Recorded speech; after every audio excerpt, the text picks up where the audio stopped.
Welcome students to my lecture on financial markets and services. Today we are going to study about RBI. So RBI stands for Reserve Bank of India.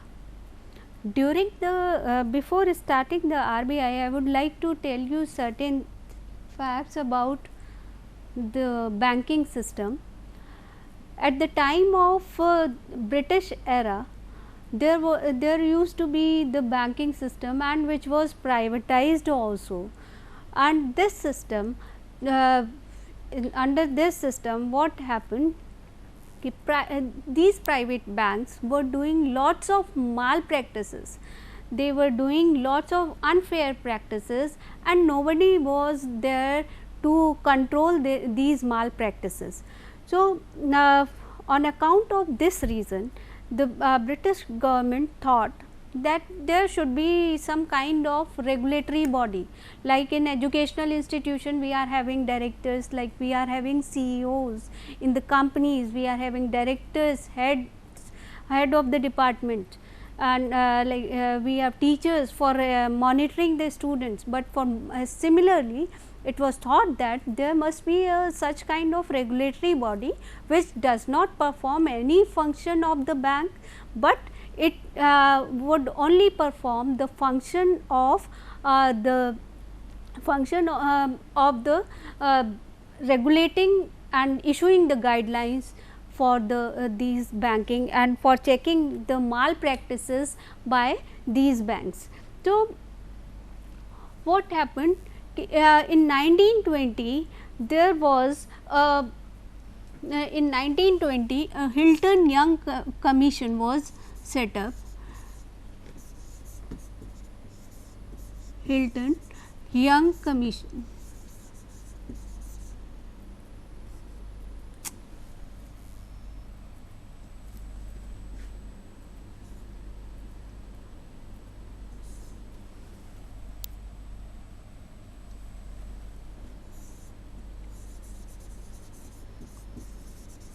Committee.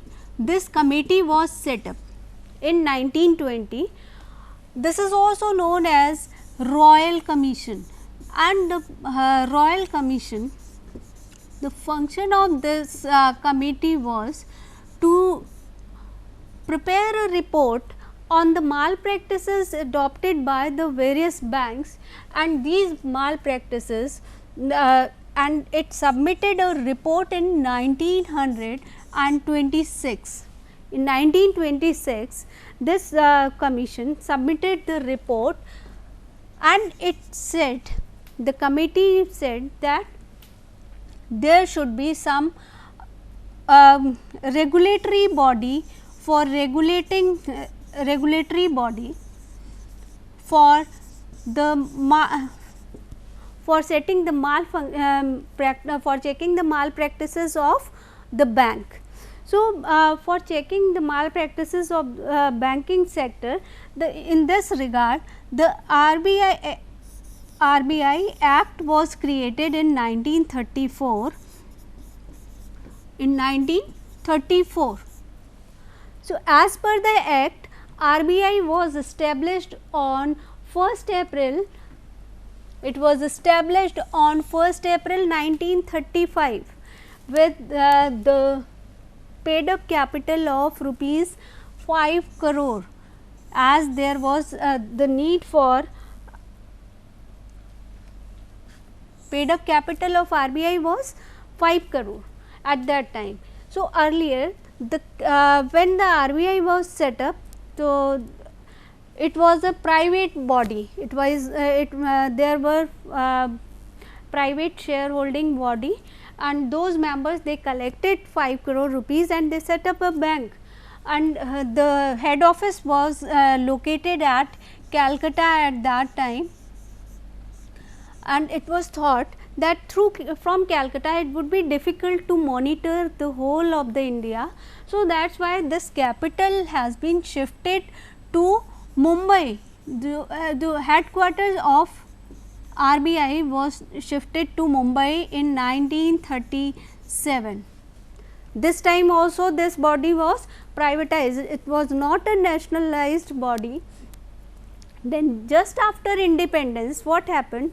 The government all over the world, there was a need. The government of all over the world, the government realized that there should be nationalization of the central banking in each country after Second World War, and to for this reason, in 1948, just after the independence, RBI was also nationalized, and at the same time there was a Bank of England also that was nationalized in 1946. So, there was a scenario of nationalization of the private the central banks at that moment of time. So, due to this was also RBI was also nationalized, and it was a private owned, it was a government owned body right now, and which the preamble of RBI defines the functions of RBI, Reserve Bank of India. It defines the functions ki like it has to, it would issue the bank notes, and it would securing all the it has to secure the monetary stability into the country. At the same time, it has to modernize the monetary policies, keeping into consideration the technological changes which has been occurring all around the world. Now, let us move to the objectives of monetary objectives of RBI, Reserve Bank of India. So, the primary objective of RBI is to supervise and undertake the initiatives for the financial sector, like commercial banks, like financial institution, non-banking finance companies. So, it has to take initiative for those sector, it has to restructure these sectors, it has to conduct inquiry into these sector. Then at the same time, it has to fortify the role of the auditors and the in the banking system. Now, let us talk about the organization structure of the bank. So, bank comprises of there are two boards that are included in the bank. One is the central board,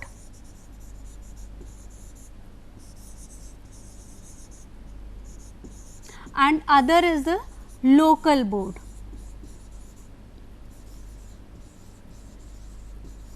Central board, it comprises of 21 members.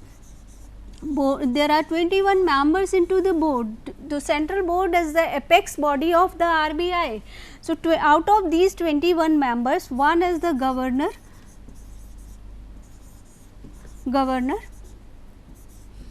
4 are deputy governors,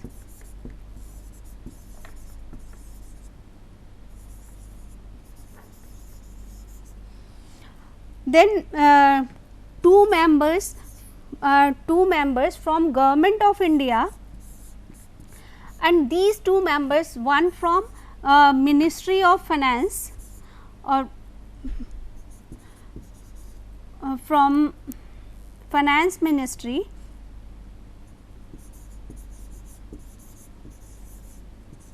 and one from Department of Economic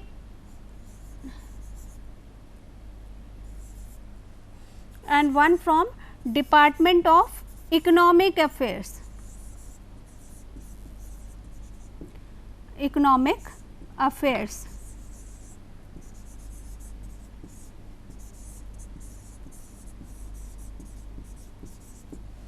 One from Department of Economic Affairs plus 10 other members, which would be the industrialist. They could be the industrialist, or they could be from the banking sector, and these members are appointed by the Government of India. Then 4 directors of local board, these are the directors of local board. So, this is the organization structure of the bank.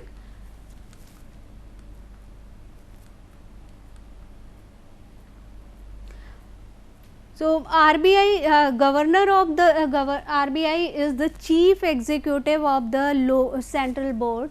Now, let us come to the constitution of the central board. It comprises of board of directors, then official members, non-official members, governors, deputy governors, 10 members from various fields, and these fields include your they could be the member from the industry, they could be member from the banking sector itself. Then 4 directors from local board and 2 government officials could be there, then 8 members from various fields. So, this is the constitution of the central board. Now, central board has now we will discuss about the functions of the central board. It has certain functions, like it has to give regularly direction to the bank, and it has to supervise the functioning of the bank. Then it has to delegate the functions to the local board. Then this central board, it provides powers to the board of financial supervision and other committees to be set up by the RBI. Now, let's discuss about the organization structure of the central board. It comprises of, okay, how does central board works efficiently. So, in the central board there is a governor, there is deputy governor, executive directors, principal chief manager, chief general manager, then general manager, assistant general manager, deputy general manager, manager, assistant manager, and supporting staff is there. For through these members, RBI performs smooth and efficient functioning of the banking system. Now, local board has four regional headquarters, like eastern, western, northern and southern region, located in Mumbai, Calcutta, Chennai and New Delhi. Now, the central board performs all those functions which are delegated to it by the central board. Let us discuss about the various departments of RBI, what are their functioning, which are the various departments of RBI. So, the first is the secretaries department. This department conducts the meeting, it arranges for the meetings of RBI, as well as it also maintains the EPF record of various peoples of RBI. Then Department of Administration and Personnel. So, personnel department, it is responsible for maintaining general administration into the organization, as well as it keeps in to consideration the all the HR policies like recruitment, selection, training. It has to takes care of these policies. Then Department of Account and Expenditure, it is responsible for carrying out for the preparation of budget, for maintaining for the proper coordination of budget into the organization. It has to seek the expenses of various units of the organization and maintain a particular record of those expenses and of the RBI. Then Premises department is responsible for conducting or carrying out the civil works. Civil work, it is related with the construction work of the RBI, like it maintains the offices of RBI, it maintains construct the hostels, training centers, as well as the other staff quarters. So, all the construction work is done by the Premises department. Then Inspection department. So, inspection department is carries out the inspection into the various units of the RBI. Then Legal department, it advises the RBI on the various legal matters which are connected to it, which are referred to the legal department. Then Exchange Control department is there, and the exchange control department, it is responsible for maintaining the exchange for all the foreign exchange transactions as well as maintaining the foreign exchange stability. That is also one of the responsibility of the exchange control department. Then we have Department of Banking Operations and Development. So, this particular department carries out all the activities related to the banking, all the banking activities, and it performs all the functions for the development of the banking system of into the economy.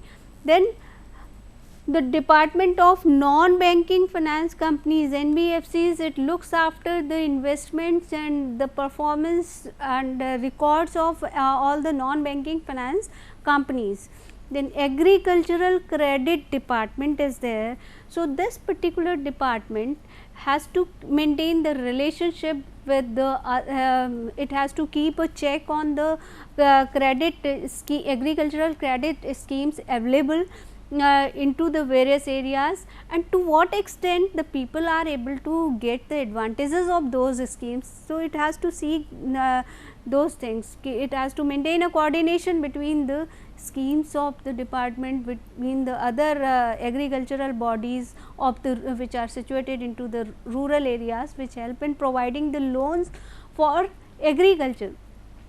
Then we have Industrial Finance Department.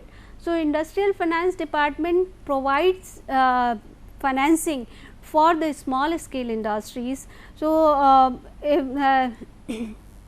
or for the startup businesses, for the new businesses. So, it provides funding to such department, it looks after the funding of these schemes. Then Economic Department conducts the economic surveys, prepares the report on that, and tries to exercise the control into the various areas through the reports obtained from the economic surveys. Then Department of Statistics is there. So, the function of the Department of Statistics is to collect the data, to analyze the data, prepare a report and prepare the statistics, and based on that data the various organization as and when they require such data, they can take it from RBI for the analysis purpose. Then Reserve Bank of India Service Board, it has the responsibility of conducting examination, of conducting various surveys, into the it has to conduct the training programs for the people who are coming into the organization, who are joining the organization. It has to has the responsibility of conducting interviews and all.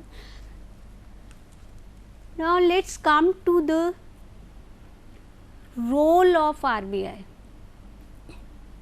So, till now we had discussed about the organization structure of RBI and objectives of RBI. Now, let us move on to the role of RBI. So, the role of RBI is it is the first and foremost role of RBI, maintain monetary stability into the country. So, through monetary stability, the RBI would be able to conduct business and economic development smoothly. If the money would not be stable, so business cannot be run smoothly. Then maintaining a stable payment system, it helps in maintaining a stable payment system, that helps in maintaining efficient transaction, in conducting efficient transactions on credit basis. Like some of the people nowadays, the transactions they are done through they are done online. So, in online transaction there should not be any kind of, sometimes what happens, the payment from the bank account deducted and the payment does not reaches to the vendor. So, under those circumstances the bank is there are the banks which maintain the stable payment system. Such kind of problem should not arise into the system. Then promoting development of financial infrastructure and market. So, it is the responsibility of RBI to promote the development of infrastructure sector. So, by providing low cost fund to such sectors, the RBI can improve the infrastructure market, RBI can improve the such area of the economy where there is need for improvement. Then it ensures the credit allocation of the financial system, and it ensures the credit allocation of the financial system, and it reflects the economic priorities and the societal concerns.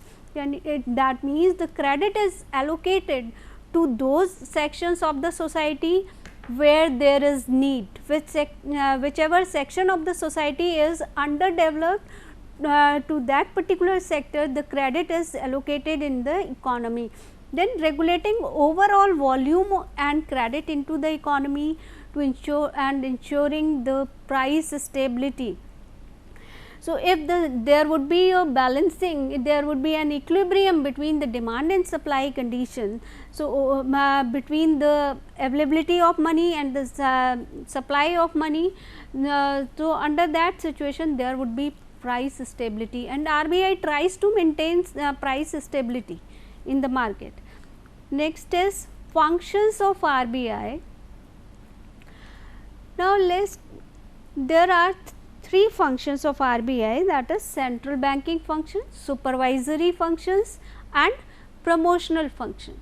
So, under the central banking function, RBI has the responsibility of issuing bank notes. The currency and the bank notes, they are issued by that is the sole responsibility of RBI and Government of India. The Government of India issues the coins, the minting of coin is done by the Government of India, and the notes, currency notes, they are issued by RBI. And after the minting of coins, the Government of India sent these coins to RBI, which through which the circulation of coins takes place into the economy through the commercial banks. RBI allocate these coins and notes to the commercial bank, and through from where the circulation of money to the general public takes place. Now, at the time of issue of bank notes, there is an issue department which is responsible when it feels that there is a need for issuing the currency. At that moment of time, it issues the currency notes, and the issued currency notes, they are kept in a currency chest, which is a kind of container, which is a kind of box where this currency chest is kept, and it is a property of the RBI. SBI on behalf of RBI has the responsibility of keeping the currency chest. Now, next is banker to the bank. Why RBI is known as banker to the government? Banker to the government, because it carries out certain functions on behalf of the government. As a banker, it accepts the payment, it accepts all the deposits of the union and the state government, and as a banker, it it accepts all the remittances as well as public debts of the government. So, that is why it is also known as banker to the government. Then it is a banker's bank. RBI is also known as banker's bank, and being a banker's bank, that means ki it is a bank of the commercial bank. Banker's bank means commercial, it is a bank of scheduled commercial banks. So, all the scheduled commercial banks, they can keep a reserve with the RBI. They has to maintain reserve with the RBI, Reserve Bank of India. They have to maintain their reserves. So that's why it is a bankers bank. In the form of all the reserves, they are maintained in the form of CRR and SLR. So at the time of need also, since they maintain the reserve, so at the time of need, the commercial banks, they can borrow from the RBI through either borrow from the RBI at the certain rate, like repo rate, reverse and your marginal standing facility rate is also available at the time of an emergency. They can borrow from the RBI. The next is the custodian of foreign reserve. RBI is entrusted with the responsibility of keeping the foreign exchange reserves. So all the foreign exchange reserves, they are maintained by RBI, and RBI has the responsibility, since it is a member of IMF. So IMF stands for International Monetary Fund. So since RBI is a member of IMF, it has to maintain the stability into the exchange rate system, and it has fixed a particular exchange rates at which it performs functioning with other member countries of IMF. So being a custodian of foreign reserve, RBI buys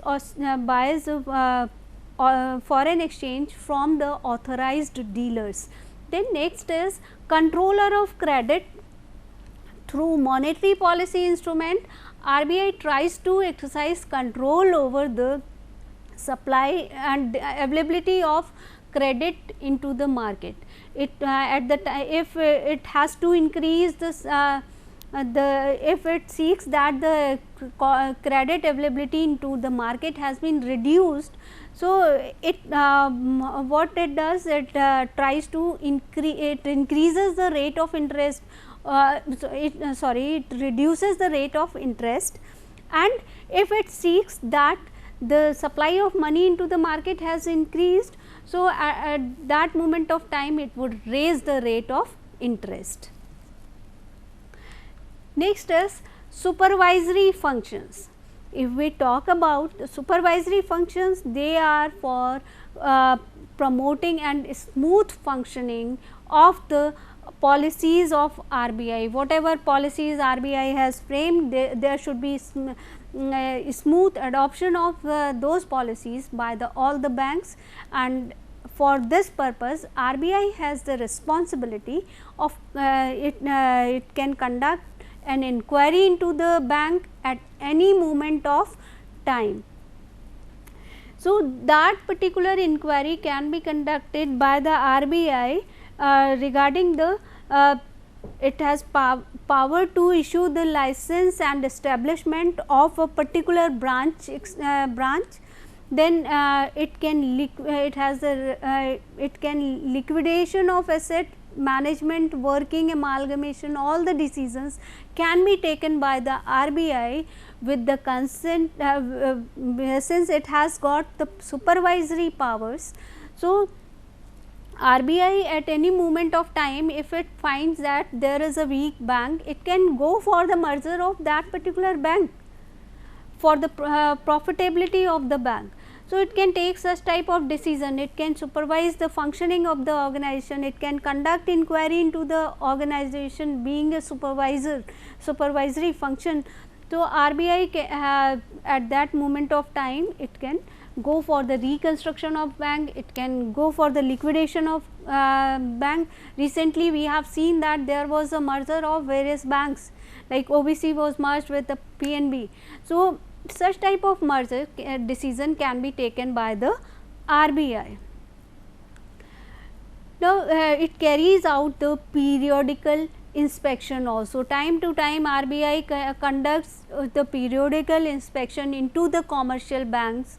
The reason is it wants to ensure itself that whatever guidelines has been provided to the bank, whether the banks are following those guidelines or they are not following those guidelines. If any default is found out by the RBI at the time of inspection, so it can take punitive action against the bank.